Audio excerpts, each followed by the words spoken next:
Ada Pak, silakan silakan. Oke, Ada, ya, sekali jelas. lagi saya ucapkan terima kasih buat eh, panitia yang sudah mengundang saya dalam webinar seri yang ke-26 ini ya.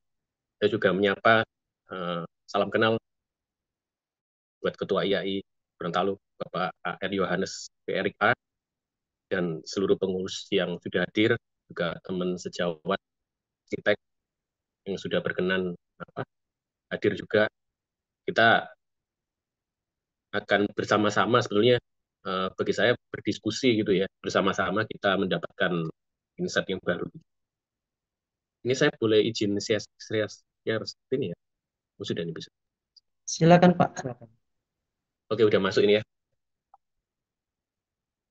Oke, saya akan masuk dalam materi. Mungkin dalam pemilihan judul kemarin saya mungkin mencoba waktu panitia menawarkan apa, mengisi webinar ini, saya mungkin juga apa ya, mungkin yang bisa saya diskusikan gitu ya.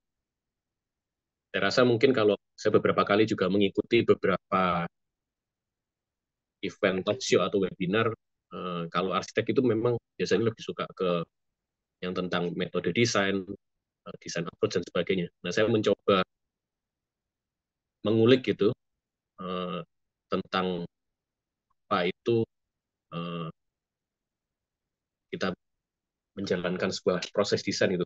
Sehingga saya mencoba mengambil judul transformasi ide pada proyek dan proses desain arsitektur arsitek itu sendiri. Walaupun mungkin nanti ada beberapa hal yang saya juga butuh insight dari teman-teman semuanya. Jadi sudah diperkenalkan sedikit tentang kurikulum vitae saya dan beberapa sudah dibacakan juga. Dan saya akan skip sendiri, kita akan masuk ke materi gitu ya. Ya sebenarnya sebetulnya untuk transformasi ide eh, ini yang menjadi dulu waktu saya kuliah gitu ya, ataupun juga sampai berpraktek, ini menjadi sebuah apa ya, eh, pemikiran saya gitu. Bagaimana kita dalam berpraktek, berkarir, berkarya sebagai arsitek itu, supaya nggak kehabisan ide. Kira-kira seperti itu munculnya pemikiran ini. Benar saya coba menggali gitu ya dalam beberapa referensi belum saya mencoba menyusun materi ini. Ternyata memang eh, intinya pada dasarnya bahwa ide itu eh, berfokus pada proses perubahan ide-ide kreatif yang kita bisa dapatkan. Sebenarnya Tuhan memberikan kita keistimewaan gitu dari makhluk ciptaan yang lain, mempunyai nalar berpikir dan sebagainya, sehingga kita juga bisa mempunyai ide-ide. Nah, merujuk dari pemikiran tersebut, saya mencoba eh, maju, bagaimana sih nanti langkah bukti konkretnya gitu ya, sehingga kita dapat menghasilkan minimal dalam berkarya itu ada bobot desainnya gitu paling. Nah, saya mencoba nanti eh, mengambil dari studi kasus dari beberapa proyek di mana saya mulai berpraktek gitu. Saya mulai menjalani biro ini tahun 2010. Dulu ini saya lulus kuliah itu di tahun 2002 gitu ya. Tapi saya nggak langsung berkecimpung untuk mendirikan biro karena waktu itu saya masih juga ikut orang tua yang istilahnya agak menginginkan saya untuk membantu usaha orang tua. Sehingga dalam masa lulus mulai 2002 sampai 2010 itu saya tidak murni, tidak banyak apa ya mendapatkan job-job desain itu semacam itu. Tapi saya lebih banyak meneruskan usaha orang tua yang waktu itu adalah orang tua background saya adalah seorang pedagang gitu. Sehingga di situ saya juga banyak belajar bagaimana berinteraksi bagaimana kita eh, kalau intinya tentang berdagang itu kan pasti kita ada bagaimana caranya kita menjual, mendapatkan keuntungan semacam itu. Bagaimana kita berinteraksi kita. Nah, ini juga membekali saya untuk menjadi modal untuk berikutnya di tahun 2010 hingga saat saya memutuskan mulai mendirikan biro itu. Nah, proyek-proyek yang saya uh, kerjakan nanti akan saya share dalam slide-slide berikutnya. Ya. Nah, pada proses desain arsitektur kurang lebih seperti yang sudah kita sering pelajari di bangku kuliah gitu ya. Ya pasti kita ada mulai dari perencanaan, pengembangan konsep, hingga pelaksanaan di lapangan. Gitu. Kurang lebih. Nah, kemarin saya sempat berbincang dengan salah seorang teman gitu, mungkin ada yang kenal itu, Mas Devri gitu, dari ITS ya. Apa sih um, metode desain, approach desain itu apa sih yang ini? Nah, dia memberikan satu referensi buku gitu yang saya insight di apa materi ini, yaitu milik Philip Lowright tahun 2014. Di situ juga menjelaskan tentang desain approach dan desain metode desain. Nah, yang pada intinya sebenarnya dari uh, buku tersebut ada kesimpulan yang apa yang mungkin bisa menjadi bahan gitu, bahwa menurut Lowright seorang desainer yang baik harus mampu memadukan pendekatan dan metode secara efektif dalam setiap proyek gitu. Pendekatan desain menyediakan kerangka kerja konseptual, sementara metode desain adalah langkah-langkah praktis yang digunakan untuk menerapkan pendekatan tersebut. Nah, itu secara teori mungkin ya. Uh, saya kan lebih banyak ke praktis gitu. Tapi paling enggak harapannya hal-hal tersebut sudah dapat tertuang dan saya juga terus belajar gitu untuk mencari dan mencari sehingga untuk ke depan bisa menghasilkan hal-hal yang lebih baik dan bermanfaat. Saya akan mencoba maju dari proyek-proyek yang mungkin akan saya sharing. Semoga ini mungkin waktu 1 jam saya rasa kayaknya nggak lama ini. Ya, saya akan coba mengalir aja gitu ya. Udah proyek yang pertama ini adalah proyek pertama yang waktu saya buka biro gitu. Ada seorang seniman patung datang gitu ke tempat saya untuk meminta bantuan membuatkan sebuah museum patung gitu ya, dinamai Omah Patung. Ada beberapa brief yang beliau berikan kepada saya gitu. Memang dia adalah seorang background-nya adalah pematung nasional dan dia pensiun gitu. Dia tinggal di Malang dan punya tanah dan dia ingin untuk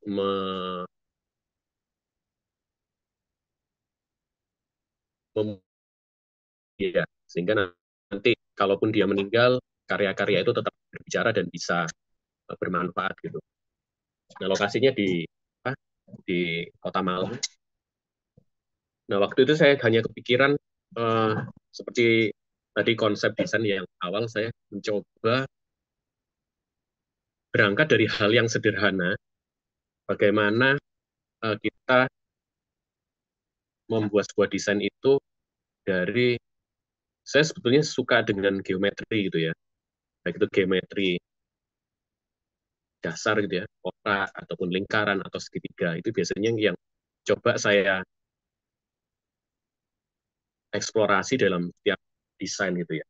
Walaupun itu menjadi dalam gagasan layout denah ataupun nanti dalam fasad ataupun nanti dalam detailing gitu ya. Tentunya sebelum melangkah ke sana saya mencoba menggali sebuah ide gitu untuk mengkonsepkan apa sih itu Omar Patung gitu ya yang diharapkan. Saya mencoba berangkat dari seperti yang saya buat coret-coretan di sketsa di layar. Omar Patung itu memusimkan karya patung gitu. Sehingga saya mencoba menggali berikutnya seperti apa yang akan bisa saya tuangkan. Gitu. Saya mencoba membuat DNA sederhana gitu, dan intinya uh, ada ruangan untuk memajang patung, kemudian ada area untuk dia juga workshop. Maksudnya workshop itu dia membuat patungnya, kemudian dia juga membutuhkan tempat untuk memajang karyanya, kurang lebih seperti itu. Ini ada beberapa gambarannya.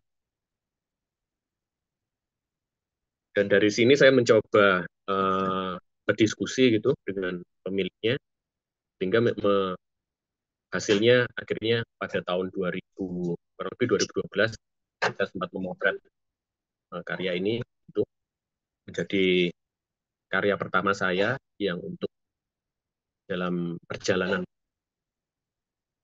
berarsitektur ini. Kemudian yang ini sempat juga dipublikasikan di Koran Jawa Pos waktu itu. Kemudian selanjutnya saya melangkah ke proyek berikutnya, Origami Office. Ini juga berlokasi di Malang. Nah, ini saya mendapat sebuah proyek yang dari ownernya itu hanya memberikan sebuah clue. Ini adalah sebuah kantor untuk R&D gitu ya, pengembangan dari sebuah pabrik garment gitu. Nah, saya mencoba menggali sebuah ide gitu untuk apa yang akan bisa saya sampaikan ke desain ini. Pabrik garment ini adalah pabrik jeans gitu. Itu yang menjadi kata kunci saya. Kemudian yang kedua, mereka mempunyai desainer untuk yang selalu me, apa, mengembangkan produk-produk mereka gitu. Sehingga mereka mengeluarkan produk-produk baru, tren-tren baru untuk bisa apa ya, bersaing dengan garment-garment yang lain. Nah, itu menjadi ide waktu itu saya kepikiran saja satu kain gitu, kain lecek dari kain kain jeans itu. Kalau kain itu juga bisa lecek gitu ya.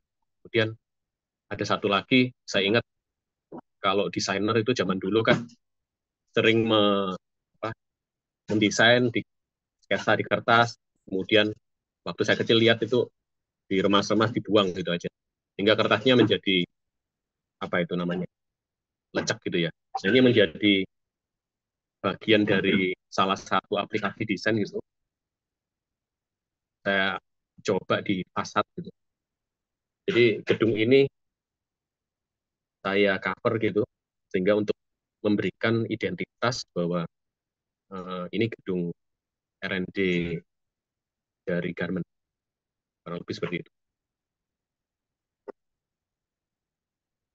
Cuman sayangnya desain ini hanya menjadi sebuah proposal gitu ya, karena fasadnya akhirnya tidak jadi terbangun gitu, hanya gedung desainnya saja. Tapi ada satu hal yang unik dari gedung ini. Gedung ini, saya tadi lupa ceritakan bahwa gedung ini adalah konstruksinya adalah bekas bongkaran dari gedung yang dibeli oleh owner gitu ya. Jadi ada gedung dibongkar, kemudian konstruksinya dia beli. Dan saya mencoba membuat gedung ini seperti puzzle gitu ya, zero waste gitu, dipasang. Ya sebenarnya tinggal apa ya, menyesuaikan dengan tapak yang ada tadi. Jadi seperti WF-nya, kemudian rangka kuda-kudanya, ini sebenarnya bahan bekas dari apa material yang dimiliki owner. Dan kebetulan saja sayap tapaknya ini kurang lebih masih bisa diaplikasikan. Sehingga saya dalam hal ini merancang area depan dengan fasad tadi yang saya usulkan. Saya nggak ngelampirkan foto apa terbangunnya. Foto terbangunnya sebetulnya tinggal masang covernya ini saja sih.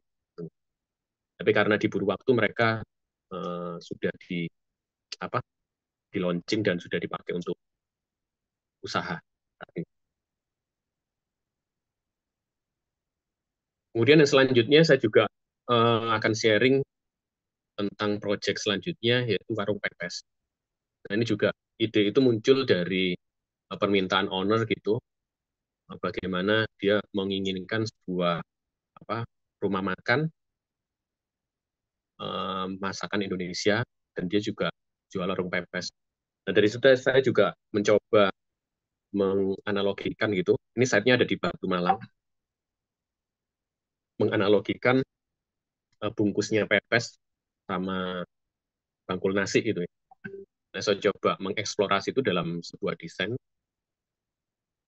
dan apa tentunya tetap nanti kita akan uh, memperhatikan analisis tapak gitu ya, arah hadap bangunan, arah view tapak dan sebagainya. Cuman ini saya menceritakan tentang bagaimana menggali ide itu.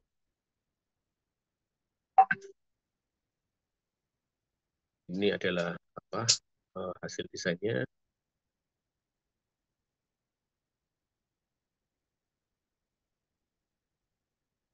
Dan untuk proyek ini ternyata tidak jadi dibangun, walaupun memang secara kontrak sudah selesai gitu, lunas terbayar, tapi owner punya pandangan lain gitu, tidak sempat dibangun, ya mungkin di lain waktu katanya, mungkin seperti itu. Nah ini nanti juga bisa jadi bahan pemikiran apakah eh, arsitek dalam berkarya itu hanya memberikan desain, apakah harus itu terbangun, ataukah ada faktor-faktor lain gitu. Yang selanjutnya saya mencoba ke proyek yang keempat. Ini adalah apa, gudang kopi yang sama ownernya dibuat menjadi sebuah kafe gitu, nongkrong karena dia memang tempatnya gudang kopi gitu. Lokasinya ada di Gampit dan ya mencoba merenov sedikit dari gedung tersebut, memanfaatkan yang sudah ada begitu. Sebenarnya di dalam saat ini ada beberapa gedung, tapi yang menjadi bagian saya adalah gedung yang paling depan. Dan setelah berdiskusi dengan owner, kita mencoba mengeksplorasi itu dalam desain yang mungkin tidak terlalu memakan biaya. Kita mencoba memberikan sentuhan-sentuhan yang kecil, sangat sangat kecil saja gitu. Ini ada 3 buah pintu gitu, pintu kontainer yang kita mainkan sebagai apa eh, bagian utama dari pasar kopi ini. Ini adalah apa foto waktu sudah jadi, saya coba motret gitu ya. Dan ini adalah ruang dalamnya gitu. Seperti itu. Nah, lanjut di tahun 2020 saya ada lagi proyek yang kelima untuk kita mencoba membahas ini. Nah, saya mendapat sebuah proyek rumah tinggal dan juga berlokasi di Malang gitu. Saya mencoba kembali bereksplorasi dengan apa bentuk kotak. Nah, ini yang saya mainkan. Tapi dalam prosesnya saya juga tetap bereksplorasi gitu ya. Ya ada beberapa opsi gitu ya. Tapaknya berada di Kota Malang. Tentunya dalam proses waktu saya mencoba hmm, membuat fasad usulan ini, tentunya kan memang urutannya adalah denah gitu ya. Ini saya kebalik nanti ini ada denah ya. Nah denahnya ini tentunya membuat sebuah kebutuhan ruang itu kita susun gitu sedemikian rupa apa aja kebutuhannya. Baru setelah itu lanjut untuk membuat fasadnya. Untuk denah saya mencoba dari awal mereka mencoba rumah 2 lantai gitu ya, menawarkan untuk keinginannya rumah 2 lantai. Kita akan mencoba melihat kebutuhannya ada carport, kemudian ada garasi, kemudian ada foyer, ada taman, ada koridor, kemudian ada kolam renang, kemudian ada ruang makan, pantry, kemudian tangga ke atas. Nah, area servis saya letakkan di koridor sebelah kiri. Kemudian di lantai 2, ini ada kamar, 3 kamar untuk owner gitu. Juga ada ruang santai, ruang TV juga yang mempunyai view ke kolam renang. Kamar utamanya juga demikian, dia ada view ke kolam renang. Pada perjalanannya, setelah berjalannya waktu gitu, beberapa kali diskusi, owner pingin ada rooftop. Ini ternyata denanya bisa. Tapi kurang lebih dia naik ke atas lagi ada rooftopnya. Nah, saat dalam perjalanan setelah Dena, saya mencoba eksplorasi gitu tentang pasar. Waktu itu tahun 2020 itu kan zamannya pandemi ya, COVID. Sehingga aktivitas kita lebih banyak di rumah. Kalau saya banyak di depan komputer. Sehingga saat itu um, apa ya, mencoba eksplorasi saja di apa, program aplikasi 3D dan tidak apa tidak sengaja malah menghasilkan banyak opsi semacam ini. Dan akhirnya saya coba capture aja untuk menjadi apa bagian dari studi fasad gitu ya. Dan yang di ACC adalah yang fasad terakhir ini. Saya coba maju beberapa manometrinya. Nah, ini adalah apa fasad jadinya, cuman pada pelaksanaan ini ada beberapa foto proyek berjalan waktu proyek ini dibangun gitu.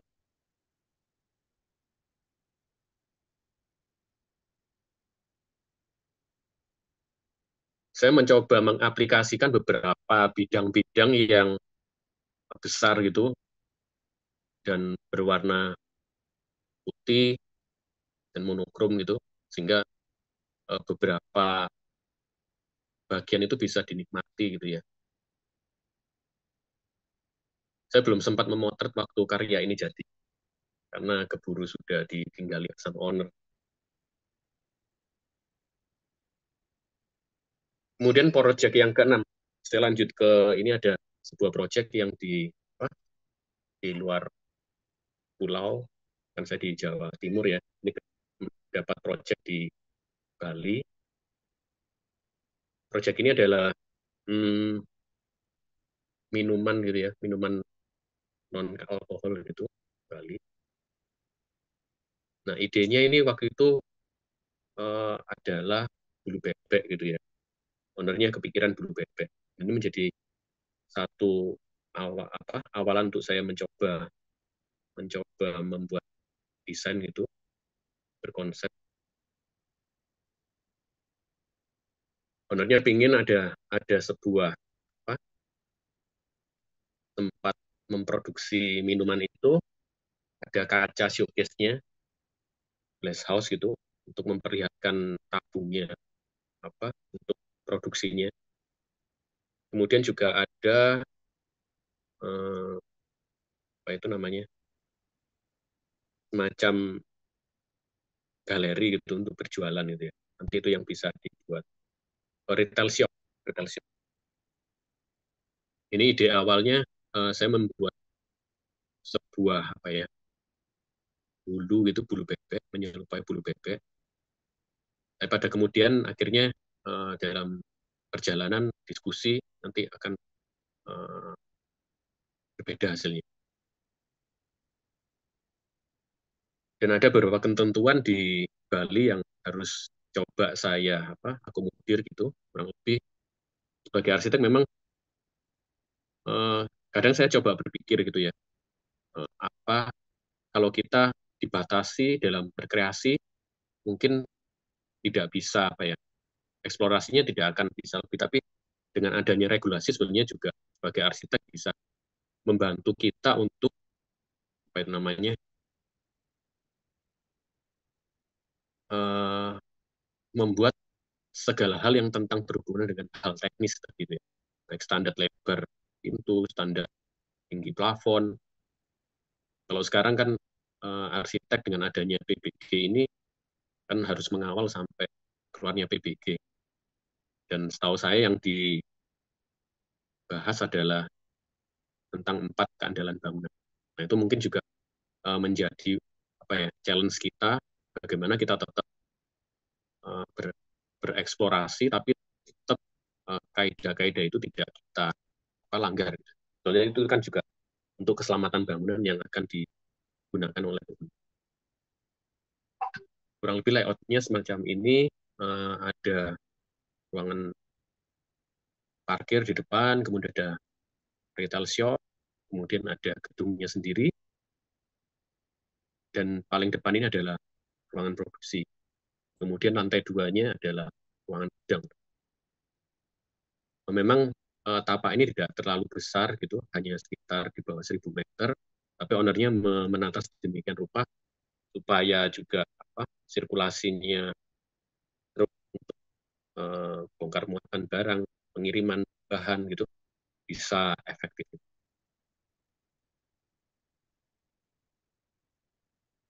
Dan pada perjalanannya karena desain bulu bebek tadi yang nggak di ACC, saya mencoba mencoba memainkan eksplorasi data gitu,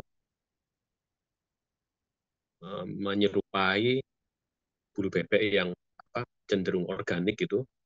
Jadi mencoba memainkan data sedikit agak bergelombang gitu, sehingga uh, ide desain tadi yang diminta oleh klien bisa minimal ada gitu ya.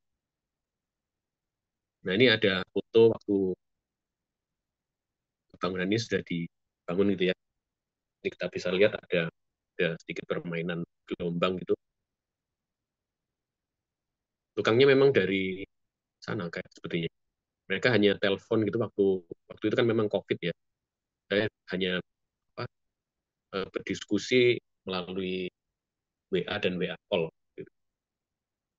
Ada proyek selanjutnya di apa, juga tetap di masa COVID ini, trapezoid office. Saya mendapat uh,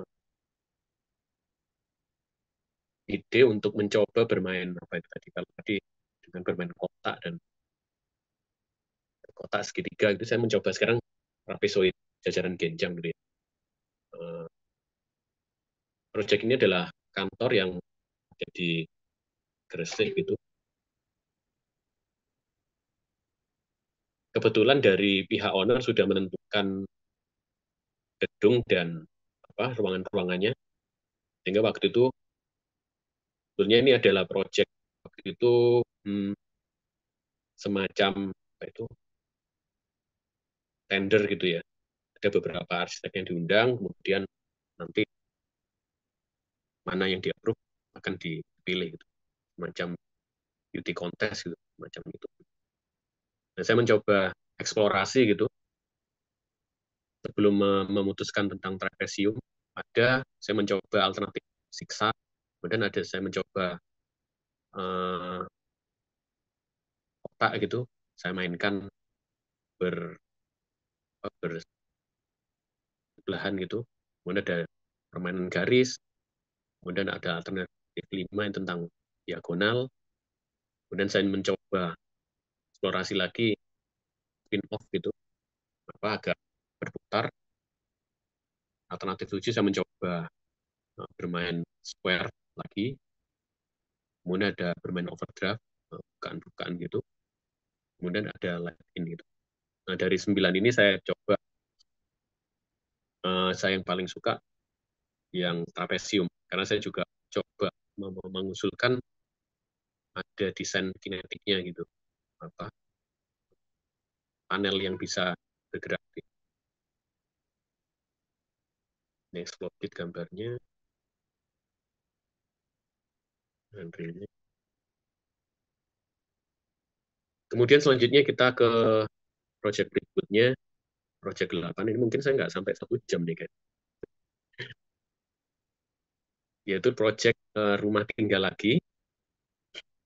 Saat ini saya coba memainkan geometri apa itu segitiga dan curve garis.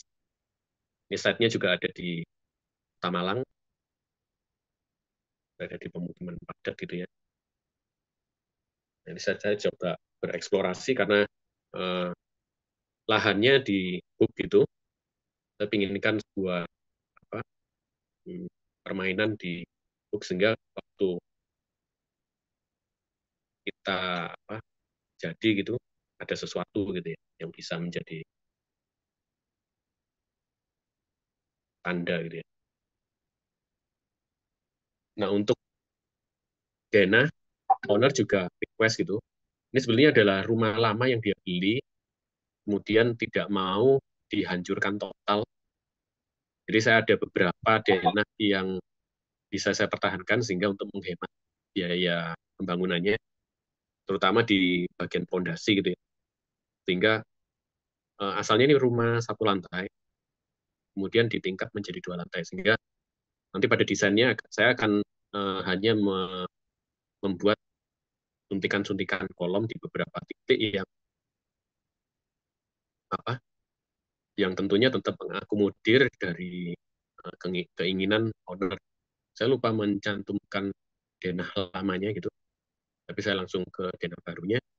Kurang lebih di depan adalah teras, kemudian ruang tamu, ruang keluarga, pantry, kemudian ada tangga. Ke belakang ini adalah ruang servis dan ruang kolam apa kolam kolam ikan yang ini memang existingnya ada dan tetap minta dipertahankan. Dan lanjut ke lantai 2, saya membuat sebuah void gitu supaya membuat ada hubungan apa, ruang dari antara lantai 1 dan ruangan bawah. Kemudian ada 2 kamar gitu, untuk kamar anak.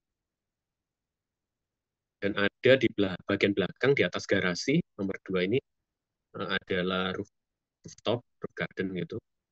Tapi saya kasih atap gitu. Kurang lebih seperti itu. Ini ada astrometrinya. Ini waktu itu sebetulnya desain awal saya buat uh, murni dengan segitiga dan curve gitu ya, ada jendela lengkung dan sebagainya. Tapi owner ternyata nggak suka lengkung. Jadi akhirnya berkompromi sedikit gitu. Ada beberapa hal yang tetap saya sarankan ada, tapi ada beberapa hal yang akhirnya menjadi apa ini? Ada bidang-bidang kotak gitu ya. Walaupun kotak itu tetap ada segitiganya gitu. Sehingga tetap saya rasa bisa menjadi harmoni gitu. Ini ada beberapa detail gitu yang saya usulkan untuk di tangga, eh, tapi ternyata pada apa pembangunannya nggak dipakai karena dia takut roster kemasukan serangga dan sebagainya. Padahal sudah saya kasih opsi nanti bisa dikasih apa semacam cut itu ya atau kasa itu bisa itu. Ini di sini ada satu apa QR code gitu yang di sebelah kiri. Ini kalau mau di scan bisa. Ini ada satu virtual room-nya. Ini yang saya pakai kemarin waktu presentasi ke owner. Karena waktu itu kan saya dapat juga di zaman pandemi gitu, interaksinya juga kurang gitu ya. Sehingga waktu desain itu saya mencoba membuatkan virtual 3D-nya gitu 360. Saya bisa scan ini aja nanti bisa masuk ke dalam ruangannya. Desain apa ruang dalamnya. Nah ini juga saya membuat dua void gitu um, dengan detail railing yang apa saya buat juga ada unsur lengkungnya. Tapi pada pelaksanaannya juga kemungkinan apa ternyata saya cek jadi kotak-kotak gitu ya. Oh ini virtualnya. Kalau mau coba di scan nggak apa-apa. Kebetulan waktu itu saya juga membuat presentasi dalam bentuk market. Saya mencoba, ini ada foto waktu market dan proses pembangunannya. Dari ini waktu udah mau naik atap ini, ya, saya mampir ke lokasi. Dan ini foto yang saya ambil mungkin bulan-bulan awal tahun kemarin, bulan Mei atau bulan Maret sudah jadi. Ada beberapa apa yang sedikit berubah dari desain, tapi ya syukurlah sudah selesai lah. Kita lanjut ke proyek selanjutnya di tahun 2003 ada rumah tinggal lagi. Saya mencoba eksplorasi lagi bentuk kotak dan limas gitu ya. Yang beberapa tadi kan memang atapnya nggak seperti itu. Lokasi juga di sebuah perumahan di Kota Malang, di Araya. Letaknya juga berada di um, tusuk sate sebetulnya ini.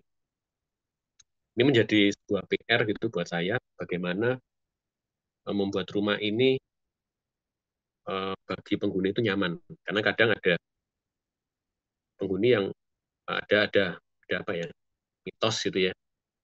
Kalau rumah tusuk sate itu nggak enak gitu ya. Ya mungkin kita sebagai arsitek mencoba me, apa, membuat solusi desainnya seperti apa gitu ya. Tentunya dari uh, saya mencoba menganalisa site ini. Site ini sebetulnya ini arah utara selatannya menghadap ke selatan ya saat ini. Sebetulnya angin dari selatan ini memang keras gitu ya, sehingga tapak ini tusuk satenya itu hanya sekitar 5 meter. Nah itu yang saya buat sebagai pagar masifnya, sehingga kalaupun itu adalah ada apa udara tidak langsung ada apa semacam barikade gitu, sehingga tidak sampai uh, berlebih masuk ke dalam rumah. Itu kurang lebih idenya seperti itu. Nah rumah ini juga dalam waktu diskusi, waktu saya ketemu, mereka berbicara tentang kebutuhannya gitu. Mereka menginginkan sebuah rumah, tapi juga tempat usaha, ada kantornya gitu. Terus kalau malam mobil truknya, mobil pengirimannya, karena dia backgroundnya ada dagang apa itu uh, busa, tidak salah, sama mebel gitu ya. Dan dia punya beberapa mobil, mobil pickup gitu, sehingga parkirnya ini agak besar dalam set ini. Ukurannya bisa menampung 6 mobil. Baru setelah itu saya membuat sebuah ruangan-ruangan untuk ruangan area private-nya gitu ya, untuk kamarnya dan sebagainya.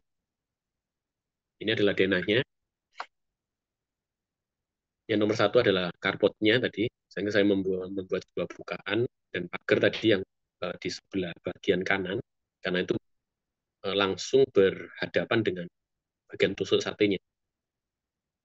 Kemudian yang nomor dua adalah garasi.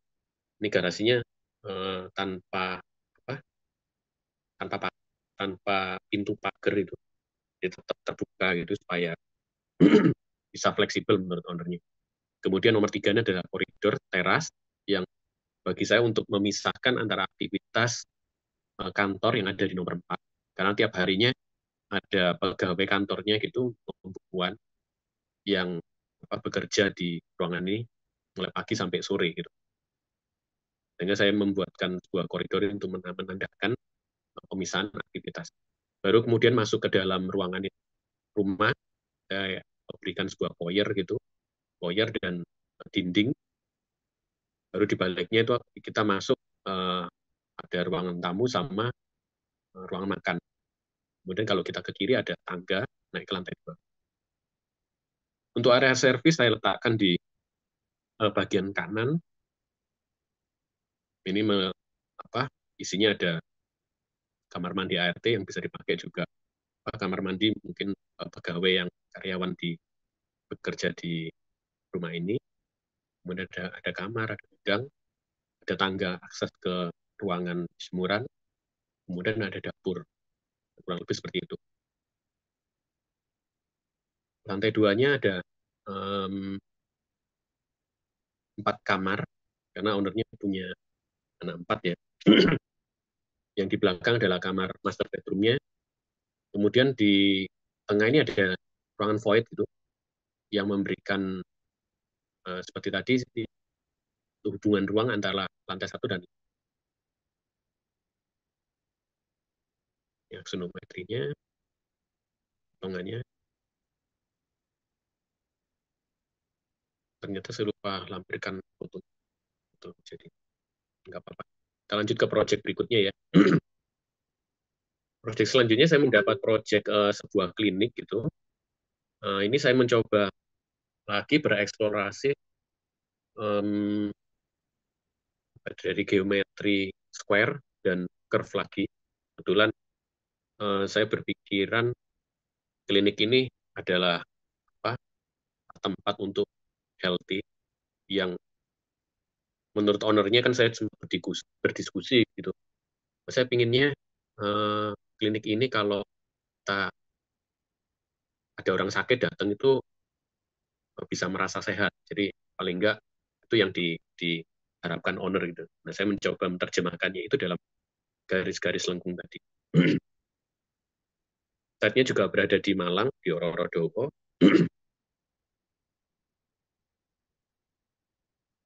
eh, Penggunaan ini tadi apa diagram tentang idenya yang saya pakai tadi, geometrinya tentang square dan curve, garis lengkung gitu ya.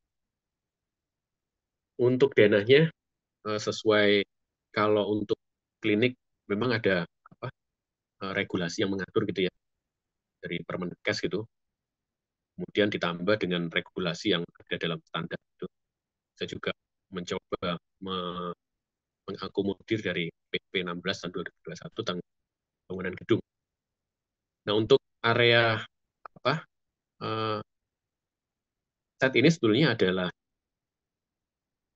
rumah lama yang kemudian awalnya mereka berpikiran owner kalau bisa dipertahankan, nggak usah dibongkar. Sebetulnya yang bangunan utamanya ini hampir sepenuhnya ada bangunannya waktu itu. Tapi setelah perjalanan desain gitu, akhirnya baru ketahuan uh, lebih enak dibongkar total, sehingga dalam menatanya akan lebih mudah. Seperti itu. Nah, ini hasil dari diskusi yang sudah beberapa kali diskusi asistensi gitu. Area depan adalah area parkir yang mungkin memang tidak bisa memuat seluruh parkiran untuk misalnya baik dokter maupun apa itu pasien gitu yang berkunjung ke sini ya. Tapi paling enggak kita sudah sediakan sesuai yang apa tersedia di site. Kemudian juga ada parkir sepeda motor. Kemudian depannya adalah area IPAL. Kita masuk adalah area lobby, ruang tunggu. Kemudian baru masuk ke ruang praktek. Kemudian lantai duanya ada apa ruangan kantor, ruangan meeting, musola dan area yoga ya. Kemudian ditambahkan sama ownernya di perjalanan. Awalnya memang rencananya tidak apa di atas hall ini nggak ada ruangan sebetulnya, tapi ternyata perjalanannya menjadi dak itu menjadi ruangan senam, ruangan yoga. Ini visual apa desainnya, tonometrinya. Bisa dilihat di sini ada apa penggunaan jendela-jendela yang model curve, juga ada detail-detail di dalam yang saya buat lengkung-lengkung untuk membuat apa ruangan ini menjadi lebih informal, tidak kaku gitu orang datang di dalam nggak seperti apa ya, pokoknya harapannya supaya bisa lebih rileks gitu ya. Fasad ini juga sebenarnya eh, fasad yang saya pakai ini adalah apa, panel gitu ya, CP. Itu juga sebelum ini sebenarnya tadi saya juga lupa lampirkan, sebelum memutuskan Pas saat ini saya juga ada beberapa studi gitu. Nggak salah mungkin ada sekitar hampir 6 atau 7 gitu model pemodelan yang saya ajukan ke owner dan akhirnya dipilih yang model ini.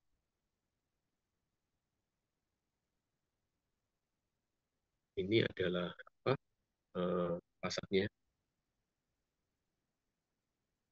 Ini adalah ruangan musola, ruangan kantornya, ini ruangan lobbynya. Ada beberapa memang yang coba tetap saya konsisten mainkan garis apa lengkung curve itu tadi berdampingan dengan apa, square tadi ya. Kemudian ada kolam kolam ikan di tetangga. Kemudian ini desain apa, kamar mandinya dan sebagainya dari pihak interiornya. Kemudian ada ruangan ya masih ada waktu nih ya. Oh ya masih 2.14 ya. Kita lanjut ya. Ini adalah foto terbangunnya yang saya ambil pada bulan Mei kemarin. Sudah hampir 90% mereka lagi install apa interior waktu saya datang. Ya kurang lebih hasilnya nggak berubah banyak gitu ya. Sebagai arsitek cukup jadi seneng gitu ya. Ada beberapa apa, permainan garis-garis lengkung yang tetap dipertahankan dan diaplikasikan di dalam. Selanjutnya saya ada project yang ke-11 ini adalah gor apa basket gitu dan sudah terbangun di 2023. Site-nya juga ada di Kota Malang. Lokasinya di Tirtomoyo. Nah, ini saya coba terjemahkan dalam sebuah konsep itu untuk saya bermain dalam uh, eksplorasi desain di fasad gitu ya. Karena kalau lapangan basket ya pasti hanya kotak gitu ya. Yang mau saya eksplor mungkin ya terbatas gitu ya. Nggak mungkin lapangannya saya putar atau apa gitu ya. Posisinya kan nggak bisa. Akhirnya saya coba bermain di fasad. Gitu. Nah, kebetulan lokasinya adalah Tirtomoyo. Saya mencoba menggali dari konteks nama gitu. Tirto itu artinya air. Kemudian apa saya coba browse gitu, menghimpun dan menyimpankan.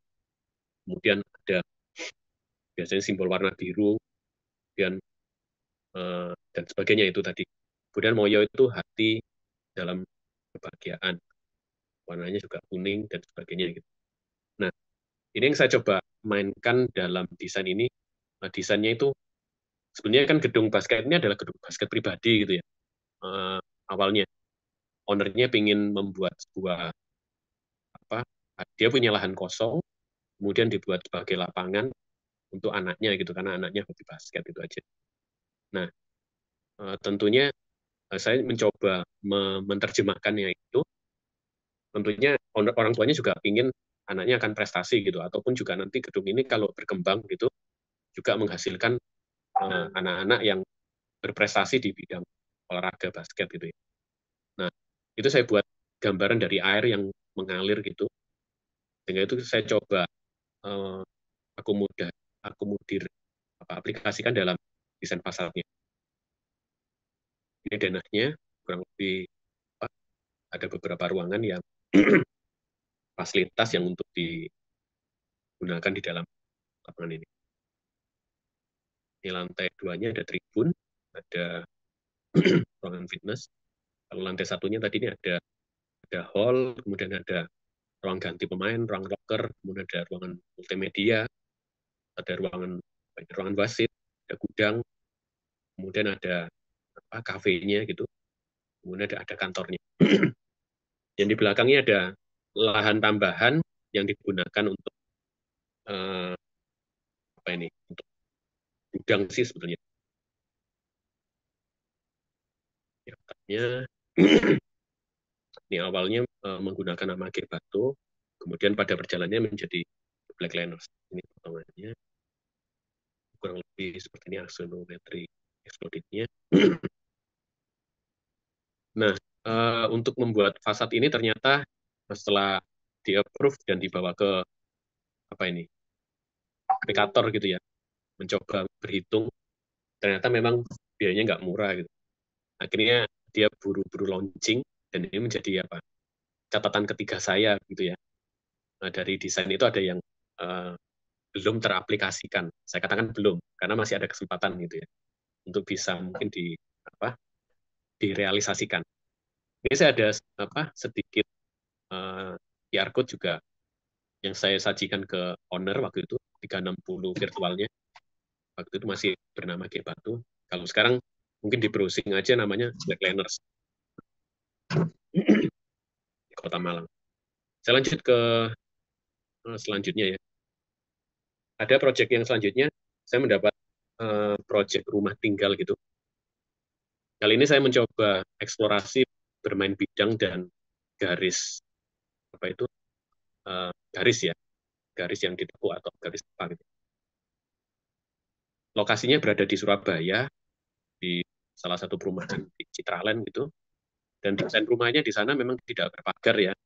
Jadi masuk rumah sudah ada security-nya, kemudian maksudnya masuk kawasan klasternya sudah ada security, sehingga masuk kawasannya disetting tanpa pagar. Ini desainnya yang saya coba bikin, memainkan bidang dan garis gitu ya. Denanya sering jadi owner ini punya apa? Punya hobi atau otomotif gitu, sehingga minta parkirnya yang lebar gitu. Lahan ini lebarnya sekitar 15 kali 2, 25 atau 30 ya, hampir segitulah kira-kira. Nah, saya mencoba mengakomodir itu. Area depannya adalah carport, jadi tidak ada garasi langsung di depan, tapi nanti saya berikan kanopi gitu ya. Kemudian ada gedung ini saya buat tidak apa namanya, tidak mepet gitu ya dengan tetangga. Jadi ada jarak gitu. Sehingga ada yang di sebelah kanan ini ada koridor panjang seperti yang di gambar sebelah kiri gitu. Koridor panjang untuk menuju ke belakang gitu. Harapan harapan saya sih untuk memberikan apa itu sirkulasi udara gitu. Walaupun saya kasih kisi-kisi ini sampai ke atas gitu ya untuk membuat sebuah aliran udara gitu ya. Selain menjadi mendinginkan bangunan tapi juga beri apa kesehatan gitu ya. Di area belakang juga saya buatkan sebuah kolam ikan. Kebetulan juga ownernya hobi ikan koi gitu. Ini saya letakkan di belakang ada mountainnya gitu, air gerojoknya gitu. Kemudian di bagian pojok yang paling belakang itu saya kekurangan space, dia menginginkan ada sebuah area service juga area ART gitu ya, asisten rumah tangga. Nah itu akhirnya saya buatkan di lantai 3 karena di lantai 1 ownernya nggak mau gitu ya. Nah tentunya memang secara ini kurang manusiawi sebenarnya. Dia harus turun naik lantai 1 sampai lantai 3, tapi akhirnya saya mencoba membuat sebuah apa uh, solusi desain gitu. Tangganya saya buat tangga putar besi, ada permainan garis-garis vertikal ke atas. Kurang lebih seperti itu. Nah, ini ada denanya ternyata. Jadi dena ini depan carport, kemudian kita masuk. Saya dari beberapa desain tadi dari apa rumah-rumah yang sebelumnya, saya juga sering menggunakan apa bukaan pintu-pintu besar seperti ini ya. Ini sebenarnya pintunya tingginya 2,8, tapi saya sambung gitu dengan bagian panelnya atas kanan. Di sini ada balok-balok yang apa balok strukturan yang perlu saya buat gitu ya. Nah, ini ada foyer, kemudian masuk itu ketemu dengan tangga, kemudian ada kamar mandi untuk tamu juga, kemudian ada ruangan apa ini kamar. Nah ini yang tadi saya bilang ada koridor kanan dan kiri, itu tujuannya untuk membantu saya bisa memberikan pencahayaan maupun penghawaan alami. Kemudian saya lanjut tadi dari ruangan foyer masuk, ini ada ruangan di baliknya, ada ruangan TV, ruangan keluarga dengan TV dan mebel yang juga punya view ke koridor samping yang dinding koridor yang gang ini saya coba kasih daun sintetis sehingga kesannya itu asri gitu ya. Karena kan kalau pakai itu juga ada perawatan, saya pikir gitu. Ownernya setuju pakai sintetis. Kemudian yang belakang ini adalah ruang makan, ya view-nya ke kolam, dan ini jendela-jendela besar semua. Kemudian di sebelah apa ini ada ruang makan, ini ada pantry dan dapur kotor. Di belakang ini ada gudang. Ini yang kolam kolam ikan koinya. Kemudian lantai dua ini isinya adalah kamar anak satu karena pihak owner juga menginginkan sebuah locker room dengan kamar mandi yang cukup untuk dipakai gitu untuk baik pihak guru maupun juga pemain. Kemudian di bawahnya ada ruangan fitness. Kemudian di belakang saya sisakan untuk apa, lahan hijau sehingga kita bisa menikmati view lembah yang di belakang juga sebagai area resapan gitu ya. Dan juga area yang menurut saya untuk konstruksi kalau kita apa istilahnya kalau mepet ke lahan belakang juga lah rawan gitu ya. Sehingga saya agak usulkan ke owner kita mundurkan gitu. Ini gedung basketnya di lantai dasar, kemudian ada mesaninnya di atas. Kemudian analogi tadi saya coba mainkan di dalam desain fasad kurang lebih seperti itu. Di bagian entrance-nya saya coba membuat analogi lembah dan gunung itu dalam sebuah desain parametrik gitu. Dan di bagian yang parkiran, mungkin yang di gedung sebelah kiri, saya buat juga permainan gunung dan lembah dalam sebuah permainan lipatan, kurang lebih seperti itu. Ini adalah potongannya, bagian belakang, dan sempat terjadi beberapa kali diskusi gitu ya, karena lahan belakang tidak bisa kita kasih konstruksi kolom yang mepet dengan bagian batas lahan belakang sehingga ada balok gantung yang menahan tribun gitu kurang lebih seperti itu. Kan ada gambarnya ternyata nggak dilampirkan. Nah justru itu yang menjadi ini bagian fasad belakang ini eh, menjadi penyelesaian desain saya ketika eh, apa analogi gunung tadi. Saya memberikan sebuah bukaan ini membantu untuk pencahayaan di dalam gedung sekaligus memberi sebuah identitas sendiri gitu. Saya mencoba menarik sebuah cover cover selubung gitu, tapi bisa ditarik menjadi sebuah seperti gunungan seperti itu. Ini kalau kita lihat dari bagian dalam, ini akan menghasilkan saya agak agak bikin ini tidak simetris gitu bukaannya segitiganya ya sama gitu ya. Prestasi itu nggak akan pernah diraih dengan mungkin akan berbeda jatuh bangunnya tapi uh, yang penting bisa menuju ke puncaknya itu seperti apa proses kurang lebih seperti itu. Ini ada visual beberapa bagian gitu saya buat agak colorful karena ini kan lingkungan sekolah juga akan digunakan untuk anak-anak mulai sekolah ini karena ada sekolah TK, SD, SMP sampai SMA. Sehingga saya mencoba mengakomodir itu dalam desain ini supaya nggak kesannya seperti gudang gitu ya. Karena juga ada gedung ini akan menjadi sebuah auditorium jika saat wisuda. Ada beberapa um, usulan desain yang sudah saya berikan.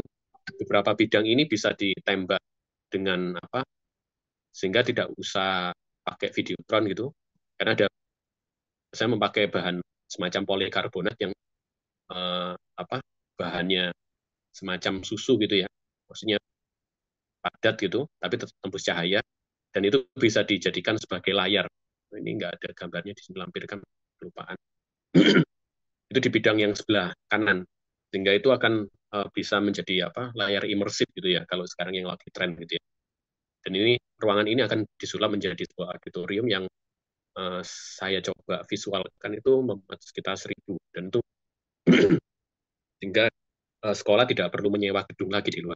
Tapi yang concern menjadi PR sebetulnya adalah pemenuhan lahan parkir. Kalau 1.000 siswa itu datang, ortunya nyanter, nah itu yang tetap saya sampaikan ke owner.